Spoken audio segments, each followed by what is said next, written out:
Esta es la presentación del equipo 12 de la línea del tiempo de los movimientos artísticos del siglo XIX y principios del siglo XX. El arte del siglo XIX y principios del XX fue un reflejo de los cambios sociales, políticos y culturales de su época.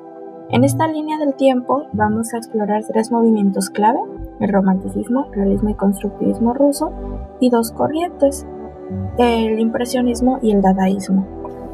El romanticismo comienza a finales del siglo XVII y termina en la primera mitad del siglo XIX.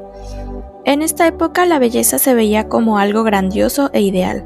Volvemos a los colores vibrantes, las composiciones llenas de movimiento y los gestos superdramáticos, ya que lo más importante era expresar emociones, sentimientos y el individualismo. Las obras hablaban de revoluciones, desastres, enfermedades, locura y soledad. En Europa destacaron Francisco de Goya, Eugène Delacroix, Caspar David Friedrich, y en México el romanticismo influyó en pintores como Juan Cordero y Felipe Santiago Gutiérrez, además de escritores como Manuel Acuña, expresando sentimientos intensos y un fuerte espíritu patriótico a través de sus obras. El realismo surge en 1850 como contracorriente al romanticismo. Los artistas buscaban retratar la realidad tal como era.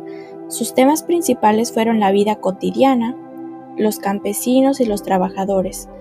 Esta corriente trajo más libertad y permitió mostrar la sociedad tal como era, sin filtros ni idealizaciones. Los artistas representaban la realidad de las cosas, sin miedo a lo feo o lo crudo, y se burlaban del poder y rebelaban contra él. En Europa, Gustave Courbet fue considerado el fundador del movimiento, junto con Jean-François Millet, quienes plasmaron escenas rurales y críticas sociales. En México, el máximo representante fue José María Velasco, famoso por sus paisajes detallados del Valle de México, uniendo el realismo con un profundo sentido de identidad nacional. El impresionismo comienza en 1860 y termina en 1890. Edouard Manet es una inspiración para el movimiento impresionista a pesar de no ser mencionado frecuentemente. Él no se identificaba con el movimiento a pesar de ser una de las inspiraciones para este, ya que tenía un complejo de inferioridad como artista. El objetivo del impresionismo era capturar el efecto cambiante de la luz sobre las formas. Pintores como Berthe Morisot, Claude Monet, Auguste Renoir, Camille Pissarro y Edgar Degas se dedicaron a pintar paisajes y figuras en escenas coloridas protagonizadas por la luz. El término impresionista se empleó de primera mano de manera despectiva por el crítico de arte Louis Leroy, quien se burló del cuadro de Monet, Impresión Sol Naciente, escribiendo un artículo de prensa contra los pintores impresionistas expuestos en París, lo que le dio nombre a uno de los movimientos pictóricos más importantes del siglo. En México, el pionero fue Joaquín Clausel, un artista autodidacta. El dadaísmo inicia en Suiza en 1916 y termina en 1923. Tristan Tzara creó la palabra dada, que no tiene significado alguno. Representa la destrucción, el azar y lo imperfecto, un movimiento antiarte, representando la vida real.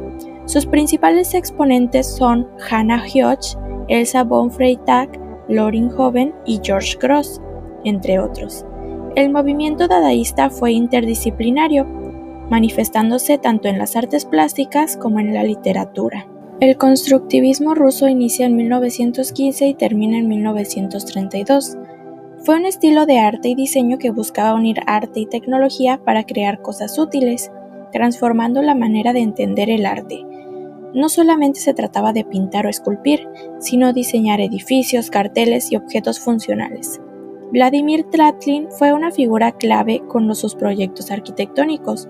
Junto a Alexander Rodchenko cambió el rumbo del diseño gráfico y la escultura moderna. Los artistas de este movimiento mostraron que el arte podía transmitir ideas políticas y sociales de manera directa. En México, el constructivismo influyó en el muralismo y en el diseño gráfico de los años 20 y 30. Artistas como Diego Rivera y David Alfaro Siqueiros compartieron la idea de un arte con función social y política cercana al espíritu del constructivismo.